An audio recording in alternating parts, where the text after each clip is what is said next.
Let me now do a quick demo for you. Right, so first thing we need to do is to create a folder. So you just click on the new button and then choose new folder, and then you will be asked to create a new folder. I want to create a folder for this coming school year. So that's school year 2024-2025. Then click create. And that folder is automatically created and it would be in your drive on the very top. So if you want to give that particular folder a color right away, you can do that. Just right click and choose organize, and then the folder color options will appear here. So just pick the color that you want, a color that you prefer, or probably a color that you talked about with your school heads or your co-teachers in the department. So let me click on this dark green, and that folder is given that color already, that easy.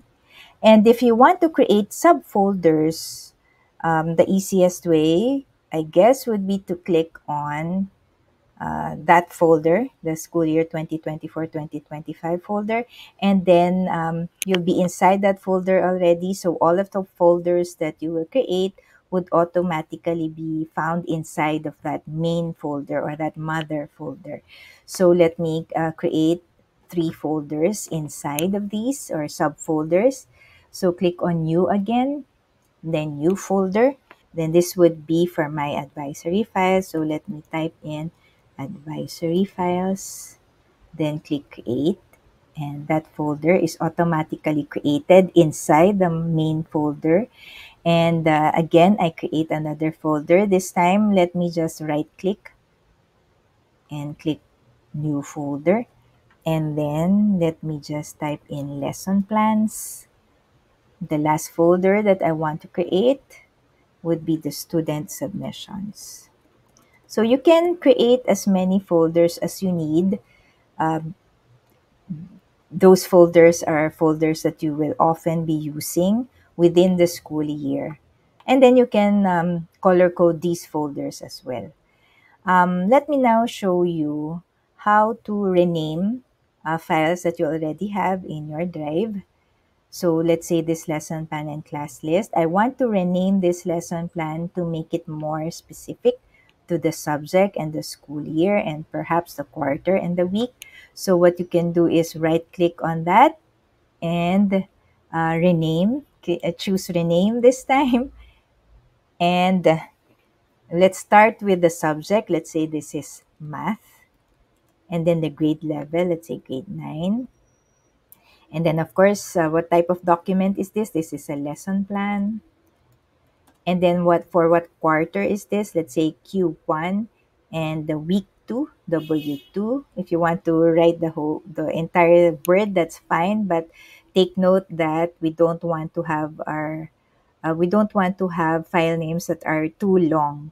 We want to be able to see the complete file name right away when we are in our drive. And then we can probably add the school year at the end, 24 to 25. There. And then don't forget to click on OK. And that file, as you can see, has been renamed to this clearer file name. And then let's say you want to move particular files inside the folders that you have just created.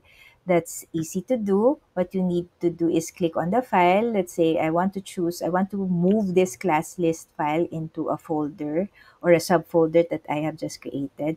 So I again just right click and then choose organize, and this time choose move, and then all of these folders will appear, and you will see that the main folder is also here as well, and you know that the subfolder is inside of this main folder. So you can click on this arrow and then find that subfolder. But if the name of the subfolder is already among the options, then you can just click on that right away. So this is a class list. So obviously this is part of your advisory files. So I just hover my mouse on the advisory files folder and then click on move. And then the class list file will automatically be found inside of the advisory files folder. Let me show it to you. Let me go to my drive, go to this folder, and advisory files. You see that class list file is already inside. That's it for this video. I hope you learned something about better managing your Google Drive storage. Bye!